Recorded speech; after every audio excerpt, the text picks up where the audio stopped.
If you're not uncomfortable in your sales process, well, guess what? We got a guy. Adam Lagreca from Rachel's Table is going to take us through the 3 key steps to get you out of that comfort zone and have you grow your company.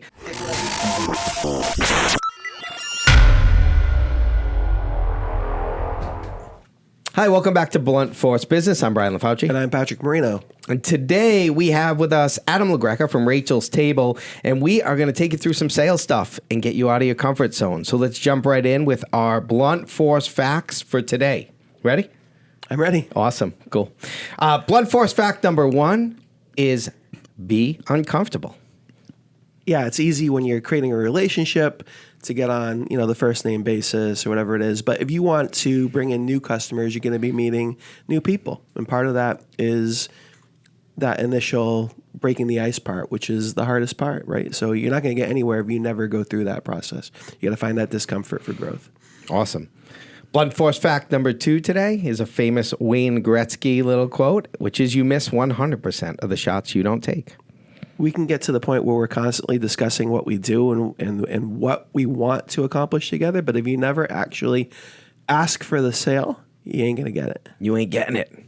And then Blunt Force fact number 3 is you got to do your homework.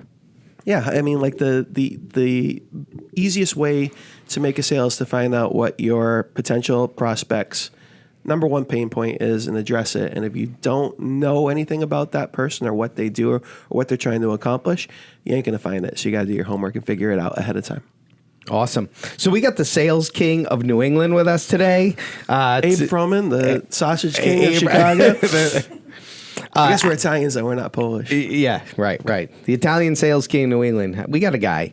Adam, thanks for joining us. Well, I appreciate it. Thank you for having us, guys. Psyched to have you here. Your product's awesome. And your experience in how you've been selling this product for years is fantastic. So why don't you just introduce you and your company to our listeners? Will do. So my name's Adam from Rachel's Table. And basically what I do in a nutshell is I slice snails and stuff peppers. When you boil it down, stuff some clams. So we make value-added deli and seafood products, basically with, products that my grandmother would make or would be fit for my grandmother's table. Which her name was Rachel. Yes, it is. Brilliant. Yep. So it's not just a clever name. No, and actually we always said everything started at Rachel's Table. That's where my dad started his company, and it started there. And being a stubborn Italian, it's like, I could sell snail salad. Well, that's really cool. And he went out and charged. And you're a family-owned company. Correct. Right? Been for a long time. And you have always been the main sales driver. I've always felt you're the guy on the road and doing that, and something you are very strong at. So take us through, let's jump into kind of some of the Blunt Force facts for our listeners that I know for me, and I think most people say this. You probably talk to people about this all the time. For me, that concept of getting in front of someone and experiencing the rejection, that uncomfortable rejection, like I'm going to call someone on the phone, is really, really hard for me. We all did it when we were kids too, right? It's like collecting phone numbers in the club. Right? That's exactly what it is. If you were uncomfortable to approach that attractive young person, whether male or female, and you were fear of rejection, you're not going to get anywhere in sales. Yeah, so we had to have that. We had to break the ice. Yeah, absolutely. So, but you had to get out of your comfort zone. That was the whole thing. And usually, for me, the key takeaway for that was usually like abundance amounts of vodka or tequila, which may not work so well in the entrepreneurial setting. Might not work so well. Sometimes you get you a snail salad. Like, you ever had snails in your salad? It's so That's good. my breath. How good. How do you break that? Like, how did you get to the point where are you ever comfortable with it? Well, how about this? Were you good in the club? No, never. No. But I was always, people are afraid of, public speaking and stuff. Yeah. But sometimes when you see a large crowd, or especially at a trade show, you got to have a few opening lines as if you're trying to pick somebody up. So you got to kind of master small talk. I do that. And you don't ever want to talk about the weather. Those are obvious. But if you see somebody walk up, oh, dude, nice glasses. Where'd you get those? I like those shoes. You see somebody with the sports logo on their team. I'm a Pats fan. I feel sorry for you because we dominate you all the time. Just something like that to get the conversation starting, and it kind of disarms them a little bit. Where it's not like, "Hey, you want to buy my product?" You kind of gotta set the table first before you eat. Do you? I think that concept resonates. I think where I get uncomfortable is, and this for me too is an issue with the selling piece of it. Like when I go to close a client, it is a constant thing that I'm working on, right? With that, like, because the second bit of uncomfortable piece comes up where we go from I'm talking to you about like, hey, we're talking, where everything's going well, and then now I'm going to like turn it into what I really want from you, right? And I feel like everything about me changed. I don't know. I feel like they could see a literal like mask shift happen. That's how I feel. Right. On the outside, it may not look that way, but I feel like I'm almost transitioning to a different person sometimes. My way of dealing with this is avoiding the situation altogether and not hiding behind my keyboard. You know what I mean? Like I actually have, I'm working with my stepson and a friend of his on some cold calling stuff. And I'm using some of the things we learned from Jared, some other things I've learned just from, reading up on stuff, or I'll just share social media clips with those guys. But I'm not doing it because it's just too uncomfortable for me. I think the initial point is the hardest part for me, the breaking the ice part. That's the hardest part, and that's always been my issue. Like, what do you like? So let's maybe we should talk about that part first. Is like, what's the preamble to that? Is that just practice?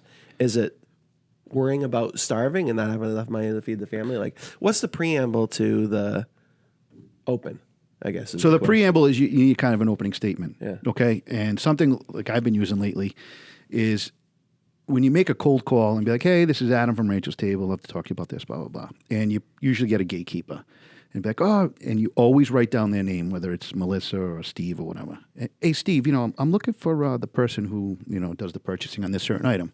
Oh, yeah. And they'll normally help you. And it'd be like, call back again, because you may not get to them right to then. Hey, Melissa, this is Adam from Rachel's Table. You haven't seen me yet, but I got a very punchable face. So if you give them something, to remember you by, it kind of breaks the ice there. And that gives them oh, you know what? He sounds like a good guy. I'll pass it along again and say, hey. And sometimes it works until you meet the person face to face and be like, hey, I'm the guy with the punchable face. And you kind of keep that going. And it helps break the ice, and you can move into other things, other small talk, and then, you build your way up. Yeah, I think the importance there is knowing, what my takeaway from that, like knowing who those initial people you talk to eventually become like your network in. Oh, without doubt. It's like a networking group is what you're kind of creating. Like if those people like you, then everything else just gets because so they call them the gatekeeper because they will give you information that you may not even think is information at the time. So if you're calling a guy at 9:00 and they'll be like, oh, Steve never comes in. He always has a 9:00 Tuesday meeting. Or if you're trying to sell a restaurant or something, you never call during, peak lunch or dinner hours, or, they give you those little things. And anytime you can get more information, you just kind of put it in your book, and you always have to write things down to remember. And, the next time you go, you get this little arrow in your quiver on how to shoot another one. Right. What's the communication style like? In the sense, I think the easy way, like you said, and I fall into this trap a lot, where I'll be like reviewing my kind of lead list. And I'll be like, all right, I want to stay on their radar. I'm just going to shoot them an email. Like, so I'm on their radar. And I do feel like, part of me feels like I'm doing that because it's easier, right? It's very easy to ignore an email too. Very easy. Super, right. But then that's where the follow-up comes. So maybe you leave a message with, Melissa, and then, hey, what's his email? And you shoot him an email. And then it's a marathon, not a sprint, especially with sales. So it's like dating. You don't walk up to somebody and be like, hey, how are you? And it's the first introduction. It takes a long time to start dating, then go steady, and then actually get married and have kids. And that's what you want. The sales is the child of the two people meeting. I mean, sometimes we don't want We don't want to. No, sometimes you don't. That's But the intermediate step we're more interested in. What's the goal for you in like that first part where we're going out and we're kind of creating that relationship? What in your mind is your end goal? Is your end goal like I just got to right now? I just want to get in front of them. that's Like I want to sit yes. across from them. Is that the So the way I do it, because you're selling a product and it's not Coca-Cola, where everybody knows what Coca-Cola is, and Coca-Cola now is basically marketing, not selling, because everybody knows it's just. So my real goal is on the phone call is to as many phone calls, emails it is to get in front of them to show them the product, and have them taste it, have them eat it, and then show them the benefits. This would work well in your store because it's shelf stable. It would work over here. You got to grab and go. We've got these items, and that's where part of doing your homework, I know, is kind of the third one. I don't want to jump around a little bit, but No, let's Take get it into your fluidity. homework. I think that's important. but when you do your homework on your customer, you don't just blindly. So I sell the Italian, deli specialties. I'm not going to call a Chinese restaurant to try to sell them hot stuffed cherry peppers. Okay, so you kind of have to have a little bit of knowledge of who and what their needs are too when you approach them. I think it's fine to jump around, but to build on that point, what are your so part of the challenge with this now is that you've been doing this for a while and are successful, right? So maybe walk back to when you first decided I'm going to start doing more homework. Like what were your sources? Like how did you do the homework? What were your processes there? So there were a couple things. I'm trying to remember the name of a book. And it was like a directory. It was like a phone book that listed all the, was it the Griffin Report? I can't remember. But it was basically a phone book of all the retailers and food distributors in the country and key buyers. And a lot of times it never really matched up, but it would give you, how many employees they had, how many trucks, what states, what cities they were in, have the address. So when you're trying to work a geographical area, be like, okay, I have so many stops in my truck. I can go this way. I've got trucks coming down to, say, Florida. Who else can I throw on that truck to sell, to add weight to the truck? So that's part of the homework that you have to do. Would you do much more than that, or was it initially like, hey, this customer fits my geographical profile. They seem to be they're not a Chinese restaurant, right? I mean, so like the basics. But would you do any more homework beyond that, or is that just like, all right, I just got enough to make the introduction and then? Well, sometimes that's enough where my products may not work where they are. Yeah. My products may not work for them. So you just got to call and find out and then talk to them.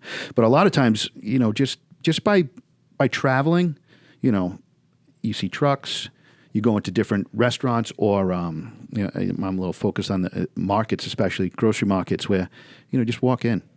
And part of your homework again is you go to the deli counter. Hey, what do you guys sell over here? I'm Adam from Rachel's Table. I'm down here to meet the buyer. Yada yada yada. And everyone wants to help. And a lot of times they just, oh, yeah, so I think that would work great. Yeah, call the guy. You know what? We don't sell a lot of Italian food. This is a dominant Polish area or whatever. This is, I don't think your items will work for you. So you don't want to waste your time tracing something that it's not going to work out for them, because you don't want to waste anybody's time either, whether it's the buyers because they're, incredibly busy to begin with. You don't want to talk to strangers. No, that's another blunt force fact we talk about a lot is don't talk to strangers. It's knowing who the people that you want to hit actually are. And right? also not wasting your time because you only have, there's only so much of you. You're the driver here, and this is the family business, right? Especially at the beginning, you probably didn't have a big sales team or anything like that, right? Still don't. So it's just me. I got this many hours in the day, so I can't be going to all these places that don't. Yeah, I got to do my homework. Don't talk to strangers. I think that's unless they give you candy. Right, exactly. Yeah, I'm a sucker. I'm a sucker for a van and free puppies. Van, yeah, they got to have a van. It's awesome. One of the things. All right, so we talk a lot with our listeners about systematic approaches to things, right? Creating systems that are repeatable, because then getting calendars behind them, so that way that the same thing happens in the same fashion all the time, and you can kind of implement and kind of make it a repetitive process. Or you can hand it off to someone and there's a process kind of already built in. When you start this, so the obvious tough part is, okay, I got my list, I got my lead list, I know I'm going to start. Once you start that outreach, Do you have a formalized way where you then No. No. Because everybody's a little bit different. Yeah. I guess it could be somewhat list-like, Yep. where you knock certain boxes, and then some boxes you won't check off just because they just won't apply. Some guys are really personal. They want to give you a PO. Oh, yeah, Adam, I'll take it. Send me how many cases or a pallet or whatever. Yep. It's good to go. But then there's other customers that you have, especially the larger, more corporate customers, where sometimes you're talking to the buyer and you make a presentation, and then that presentation has to get kicked up to her boss Right. or his boss. So you're going to make sure as much information you have is buttoned up so they can present what you presented to them to their boss to get the okay. Right. I mean, is this the system? Is that the system, or is there a You always need a notepad. If you don't have a notepad and a pen, you are not a salesperson in my mind. Because Okay. I whether try you're to on the tell phone my or kids whatever, this you all have the time. to. Success remember in life is a notepad. Remember in high school, Mr. Salisbury always had to have that notepad, the little, because you're writing down either homework assignments or whatever. It just, you got to write things down because there's things you're not going to remember. right? Yeah. I'm so not a note taker. I am trying to get my kids. It's a quick story. We'll divert really quick. Draw a quick story. My notebook. This in may be my more notebook pro- in science class was a bunch of pictures that I drawn or Yeah. cartoons. It was not anything related to the subject. I'll save this story for our fatherhood podcast that we're going to do because Yeah. it's a little more related to that. So we'll save it. So right, I'm a big. But there's believer. no. So to go back to this. So like, there's no like. Do you have, so one of the things we talk about frequently here is, and Jared referenced this as well, do you have a CRM where it'd be like, all right, now it goes from here into my CRM. So I'm sitting in front of a computer, I'm dialing, however many people I got to call back. I go into the notes for that person, and it has all the freaking family stuff, all the stuff that they talked about in the call. Like, he was very like, detail. yeah, very detailed. He'd know something about them immediately so he could talk about the next time he talks to them. But it was in a CRM versus a notepad. Oh, yeah. So I will take this notepad and then I have another notepad at my desk. Okay. And a lot of times I'll throw it in my phone. That's a good point. His son's name is X. He likes to play golf. Yeah. Just little stupid things that you connect with the next time. And that also makes them feel that you listen to them. That's the biggest thing. They just want to know that you're listening and not just trying to. Right. I think push. that's a big part. We talk about listening all the time. I mean, that's the whole game, is to actually be, and not just being there and hearing. Right, listening is a process. Right, it's like it's an actual process where you're taking the information in and trying to make sense of it and trying to understand it and storing it for a purpose. Yes. Right, as you're not just listening. We talk about being intentional all the time. Right, everything you do should have intentionality. So the reason you're listening is not to make that person feel good. It's not to make them feel like maybe you're giving them their ear. It's to actually, in this case, the process has a goal, and the goal is a sale. Right? And Yeah, and that's a very cynical way of looking at it, but that's the freaking goal. The goal is to make the sale. So we are listening intentionally. Our goal is, hey, I want to get something off this person. I'm storing all this information. I can now regurgitate it when I need to. Yeah. No, and also the more information, it's like, it sounds a little cliche, but Cliche is cool. A lot of customers, you develop Cliche is relations with them, so Is that they in do the book become for your us, Frank? friends. They absolutely become especially your when. friends. So a lot of my customers I'll speak to probably once a week, at least twice a month, whether it's email, a text, a phone call, and you do build a relationship with them, and you do become friendly with them, and you go have beers with them if they can, and and you need that relationship, because there's going to be some hard discussions sometimes where, say you had an issue with the product, you got to take the call and be like, hey, and it's easier to eat the shit sandwich when you know more, when you have a better relationship with them. Let me ask you this. Have you ever found like it's more difficult to break up with you? So in other words, like, let's say, I don't know, like, is there a customer, there has to be one in the amount of years you've been doing this, where they're like, we don't want to buy this product anymore, but maybe they've delayed it for a few months or a quarter or a year because they just would feel bad about telling you Oh, that. I don't know. I don't. Or have you never lost business and it's always Oh like, no, yeah, no. You lose business, but you lose business for a variety of reasons. Well, maybe that whether it's your price gets out of whack and you have a competitor who's, there's always going to be those customers that are price, and so not that you're okay with losing them, but if you know what your product is worth, you don't want to compete on price because you're always going to be thrown out for a nickel or whatever that is. Let's go down that. Let's go down I that think path it's for a second. fantastic you said that, because we talk about this all the time when we do consulting with business startups, and we start to dig into their better, right? Like what makes you any sales or any company has to be built on like what makes them better, right? Yes. And a lot of times we'll have people come through and they'll be like, "Well, we're going to be less expensive." I'm like, if that's your only better, you're fucked. Oh, You're fucked because I'm not anyone for else you. can anyone else can very easily pull that away from you just by lowering their price. Then you have nothing. You're not standing on anything, Yep. right? I always like to say I like to sell Cadillacs, not Kias, and Kias makes a good car. But I mean, what we do, it's all He's a handmade. sponsor of this podcast, geez, by the way. sorry so about he's that. I love the Optima. Cadillac. The Sorrento, the 2024 Sorrento. Have you seen it yet? The Stinger. Have you checked out the Oh, Stinger? those are nice. Those are very Those are nice. cool. Those The are nice. Stinger. Kias are one of the number one car companies in the United States right Yeah, now. keep thinking. We're thinking. We just lost our Kia sponsorship, but go ahead. Thanks, Adam. Yeah, well, sorry Talk about your that. Cadillac. No, but you can't compete on price because you when you're making a product and selling your product, and part of the sales is not that you need to know everything about your business, but you need to know enough where you have to help production out.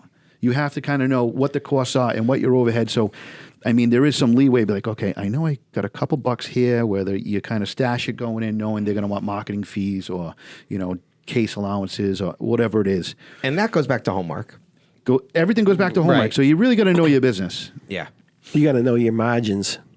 Margins, yeah. You got to know your margins, your margarines. Remember that? Freaking call back to margarines. Margarines matter, but you got to you got to know your margins, because we talk about pricing all the time, and the pricing is all about margin. Because if you have more, one of the reasons why you want to keep a high price point is so you have a little bit of room if you need it.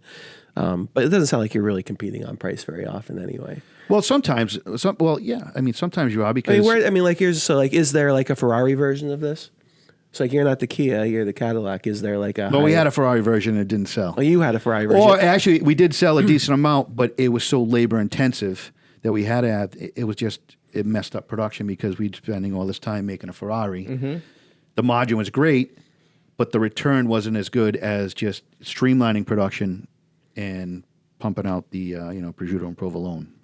When you are out there selling, and because I feel a lot of the decisions that end up back in especially with you being food manufacturing, that end up back in the production room probably come from your experience out there talking to customers, right? Like, is there feedback that you get that eventually translates to you coming back and saying, "Hey, listen, there seems to be a need here. We should maybe explore." Without a doubt. So you So part of the sales process sounds back to the listening is also exploratory. It's not.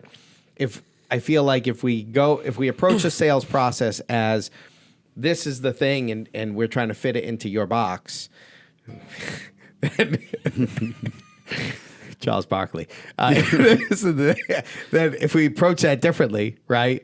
It's more of like, okay, finding the need and that's go to listening. You have to find the need, because what if it's so take the cherry peppers for example. They like it, they like the product, but they don't like the label. They want their own private label. Okay, I'll slap your private label on. You'll there. do private label stuff, or yeah. they want as long as it's not totally out of the realm of what you can do. Yep. Yeah, you're going to give them a product, and it's also a product that you're making for them in the food business that no one else can go and get it. So this is specifically for you. And, that does help because you listened, they had a need, and they had concerns, and, you try to remedy those concerns and fix those needs. How much do you spend time-wise, and we talked about this a little bit leading up to the podcast, but as you're going out there with sales, when you look at like, all right, a lot of the big issue that we want to address today, and not really an issue, but the big thing is like that cold call piece, right? Getting new business, because the level of uncomfortableness for people there is so high that a lot of people just they don't do it. They avoid it. They don't do it. But you brought up a good point in the conversation, which is also looking at those existing customers you have and the cost to sell to them being significantly less than no doubt. So you got an existing client, much easier to sell them. So how do you balance your time in sales between, all right, this is the time I'll allot for my current customers, and then this is the time I carve out for going out there and gaining new customers? Like, how do you balance that? I don't really have a formula, but it's a lot on feel. So we get into a supermarket. So we sell the seafood department, grocery, and deli. Okay. So if I'm in one supermarket already, say in just a deli, then I'll put a lot of effort into showing the seafood department my items, or the grocery store, because you're going to that same customer. It's you already know their systems, their pricing, how they order, and you have a good sense talking to one buyer who usually talks to the others, saying, "Hey, would these fit over here? What's the guy's name in deli or seafood? Can you give me it?" And you get that lead from him, and it makes it a little bit easier. You can say, "Hey, Bob over here in the deli, I'm selling him my cherry peppers. He told me to harass you. I'm just a fat kid with glasses. Can I come in and harass you instead of harassing Bob? Give him the day off." You give him a little, little humor, and they're like, you know what? Come on in. So if I know I'm already selling one section, I will devote more time to right.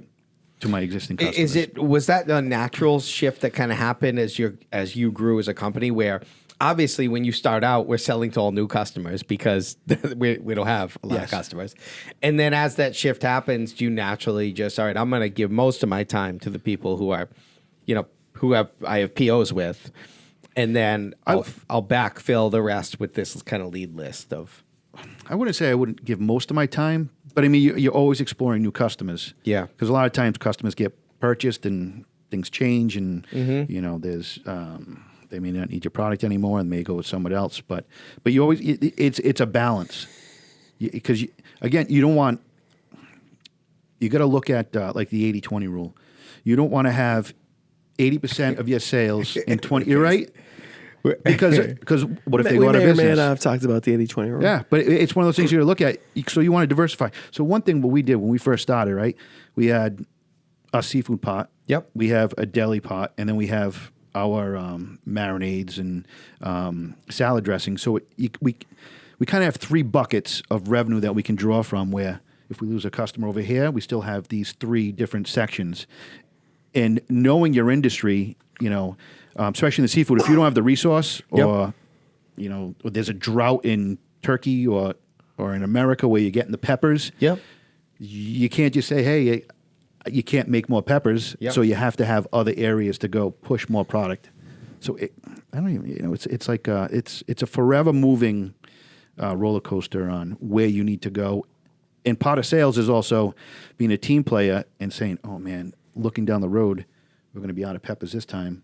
Let's because Greece had a drought, and we stuff olives too, so prices are going up. There's less inventory in olives, so we may not be able to get as many containers we got last year.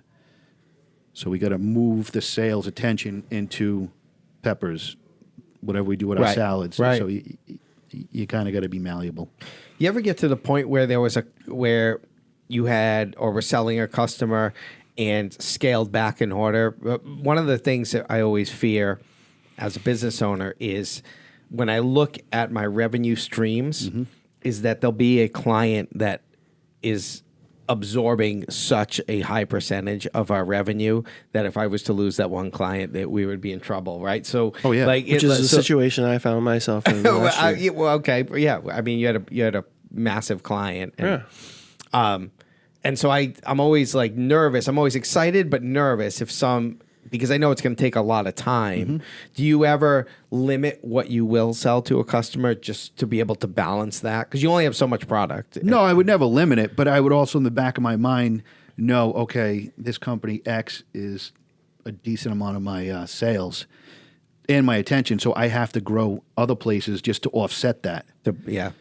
So real quick, there was a company that I knew of. I never really did much business with them, but they were basically a commissary for a very large grocery chain, and they were like 80-something%, 90% of their business.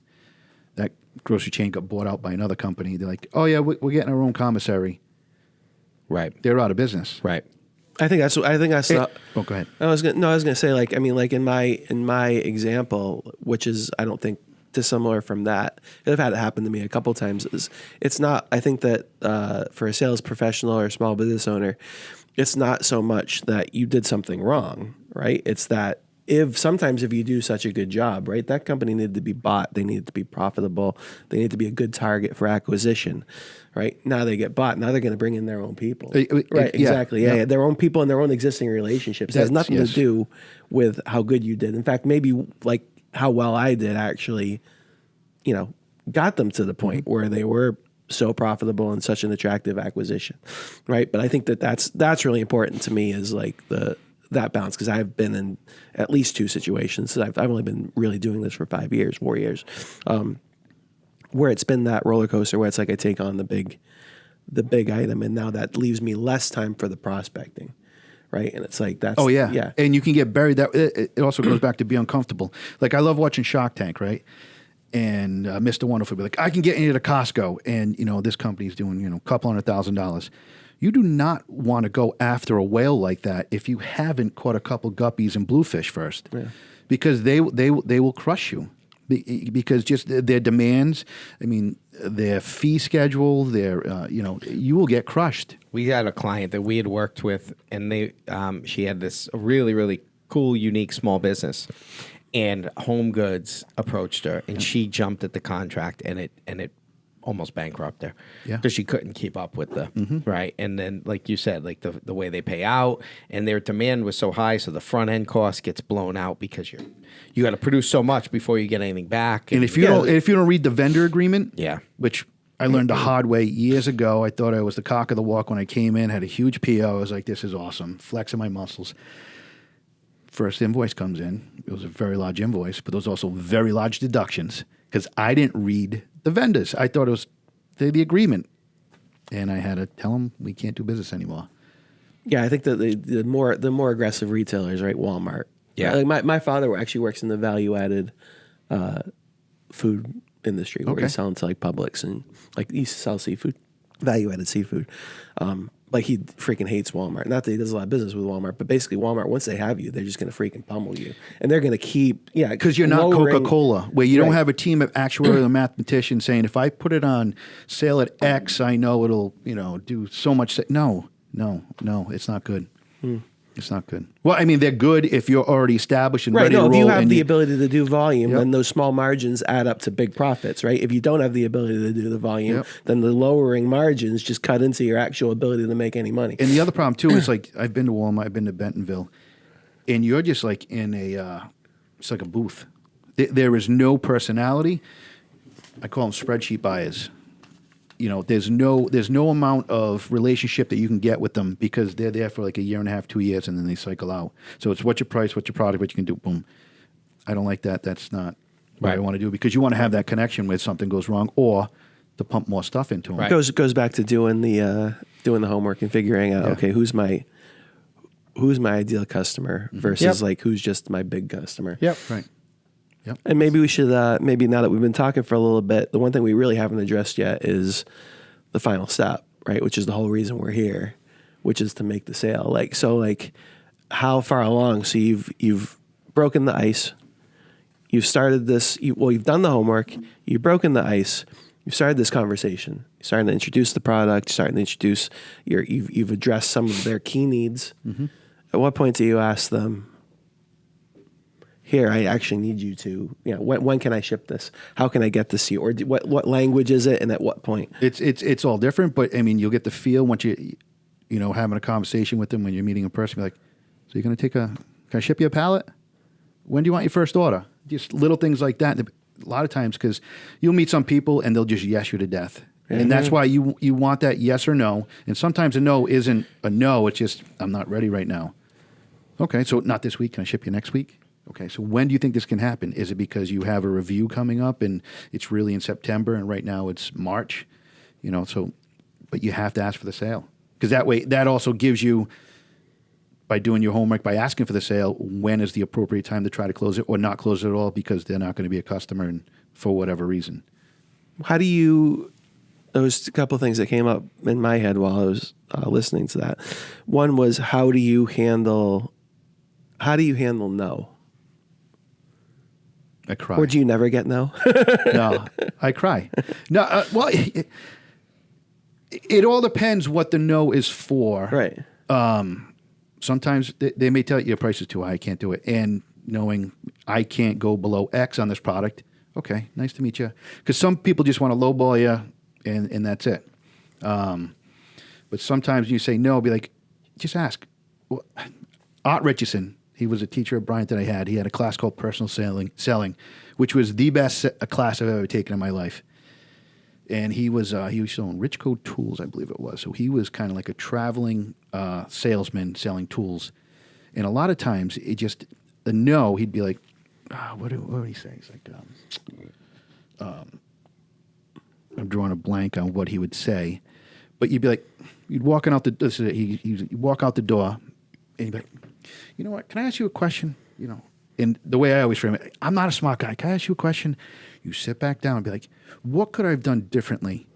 You know, because I'm still learning, especially when you knew. It was like, how could I have positioned this product better for you to say yes? Or, you know, so going forward, if I talk to somebody, and a lot of times they're like, well, if you did this, this, and this, and then, oh, well, what if I did that? And sometimes that works. Sometimes it does. I think you call it like the door technique, where you're walking toward the door and you turn around and be like, what could I do better? And a lot of times people will tell you. I love the exit response. I use it all the time. I'm just like, hey, like, you know, so just for my own personal benefit here, like, what could I, you know? Was it me? Yeah, it wasn't me. Yeah. Exactly. Like, what, you know, did I say something I shouldn't have said? Or, you know, what is it about this that they just you immediately were like, no, like, you know, what could I do differently? How can I improve? I think that's really, it's important for two reasons. One is I think it is a re-entry. Yeah. And, well, three reasons probably. One is it is a re-entry.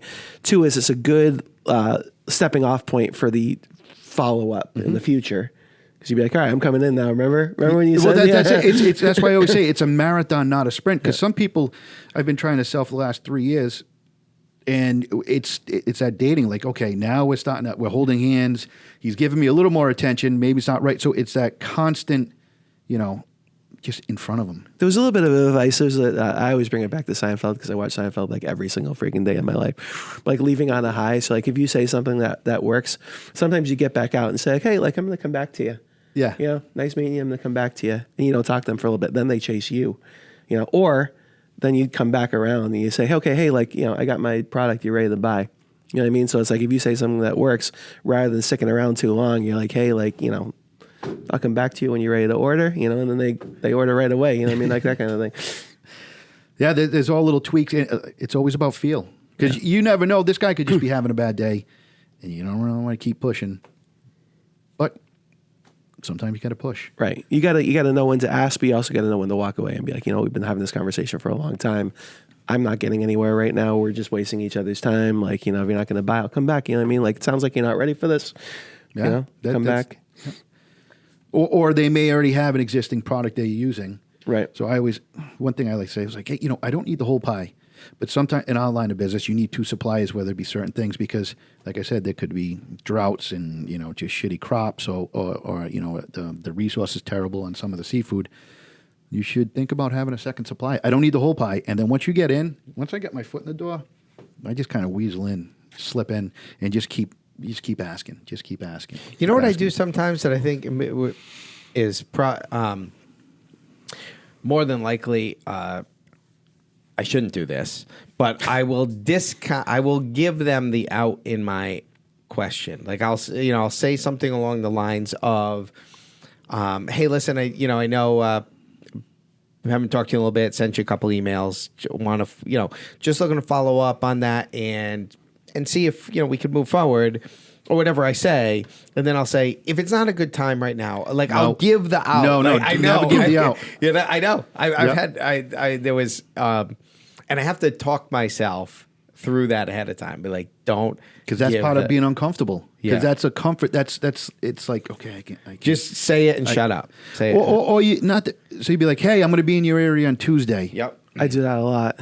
Can I stop by? I do that in my emails. Like I send like weekly emails, and then like once a quarter I'll be like, hey, like I'm going to be in your area. And I mean it's a templated email. Yeah. But it says like, hey Brian, I'm going to be in your area next week. you have 5 minutes to sit down and talk about your thing. I mean, let me ask you the burning question in the room, which I know everybody's asking, is like, at what level does the threat of you being an Italian factor into their like backing out of this? Like, are they ever just like, well, Well, like it's always a freaking, threat like, because I'm naturally good looking. I mean, at what point are they worried about the guy coming around the door and just ruffling them up a little bit? Oh, like, that doesn't happen. I hear you're not buying from Adam. Like, what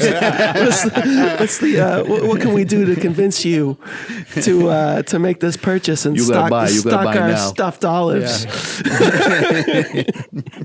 It's awesome. It happens every once in a while. We need the muscle from the hill come down. That's why you call them in. I just want to make sure everybody who has access to the mafia is going to be better off in this conversation. This was good.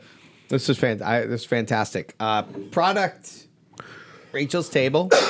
I've eaten all of these products, I think, at one point in time. Thank you. Hot stuffed cherry peppers are my favorite. And I like them because most people in my family don't like the hot, so no one else eats them. Right, so that's my play. Out of the salad dressings, the Sunday's, the Sunday dinner one, Excellent. was phenomenal. Little rice wine vinegar in there? Yeah. Where my can wife we, takes that over sex. I'm like, you want sex? She's like, no, but I'll take some Sunday's dinner dressing. That's a good dressing. That's a good dressing. I guess it must be good then, because Brian's really good at sex. That's a good dressing. Thanks, Patrick. Hey, we're talking each other up here. We're not about knocking each stuff. other down. Good stuff. Where can we purchase these products? I mean, like, is this a national product? Is it a regional product? Somewhat regional, but we ship south is Florida and as west is Chicago. All right. And is there like are these more likely to be in like a God, what's mine? Like a Tom's and Warren, or like Tom's, Dave's, Market Basket, Shaw's, Right. a lot of the independents, Stop and Shop. Awesome. Yep. Get yours today. Yes. Can we find that? Like, is there like a way we could look up Rachel's Table online and then like do like a store locator? Do you have that? I do not have that. Freaking, you got to contact the digital marketer to set that up. Yeah. I know a guy. I got a guy. You got a guy. I got a guy.